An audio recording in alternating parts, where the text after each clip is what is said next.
Today, we've got to get a lot of chicken ready for service, and we're going to do that by brining it using our green vac multi-purpose pans. We're going to then cook it off in the rationale, chill it down in our Inox, then we'll be able to cut it up, and we'll be able to put it back into our green vac multi-purpose pans and seal it up for future use.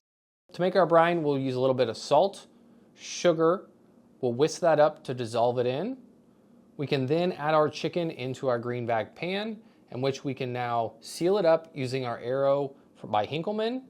We'll use the external vac function and pull out about 98% of the oxygen, creating that perfect chamber for brining. All right, we've had our chicken brining for about 30 minutes in our green vac multi-purpose pan. Remember, we were able to stretch those fibers of the chicken, let it infuse the salt and the sugar mixture, our brine. You can use really anything you want. Italian dressing works great, so depending on how you want to flavor your chicken. But this is more of a multi-purpose functionality of our chicken. We're going to be using it for pasta dishes and other various ways. So we're going to load it up here on our hotel pans, sheet pans.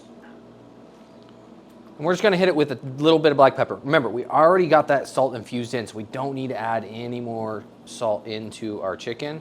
So we're going to get seasoned here, and then we're going to go right into the rationale using the roasting chicken function to make our lives really easy. All right, so we're able to hit our poultry function here on the rationale. We're going to go to our roasted chicken function. And then what's great is we can do it with or without probe. I prefer with probe so we can get a very accurate temperature. We can select how light or dark we want that chicken. So I'm going to keep it as is.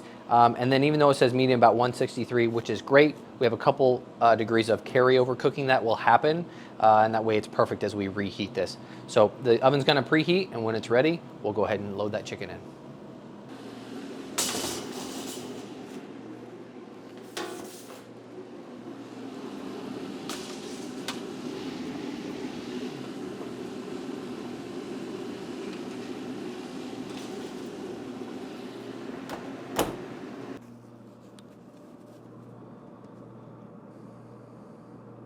All right, we got our chicken done with our rationale. Now we're gonna get that chilled down using our Inox Multi-Fresh Next. Using the chilling function, I already pre-programmed our chicken breast, and what it's gonna do is pre-chill down to 20, because remember, we're gonna have some heat coming off that chicken that's gonna warm the chamber, so we actually want it a little colder than freezing. Then it's gonna go through a cycle. However, today, because I wanna record my HACCP, I'm actually gonna use the probe.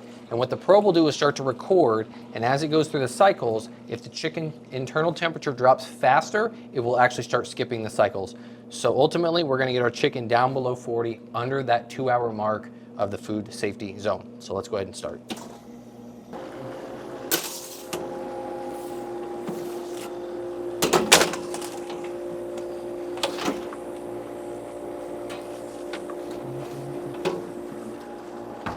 All right, we got our chicken cooled down to about 38 degrees. Only took us an hour using our Inox Multi-Fresh Next.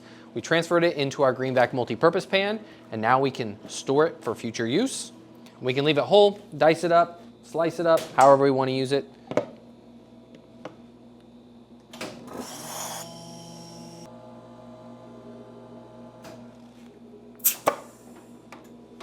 There we have it. In 4 easy steps, we were able to get our chicken ready to go for service in under 2 hours. We brined it using our green vac multi-purpose pan for about 30 minutes. We then transferred it onto hotel pans and cooked it off for about 20-25 minutes. We pulled it right out, went into our Inox Multi-Fresh Next. We chilled it down to 38 degrees in an hour, and then we sealed it back up using our green vac pans. Again, all this was done in under 2 hours. This is very easy to scale up for production with adding very little time.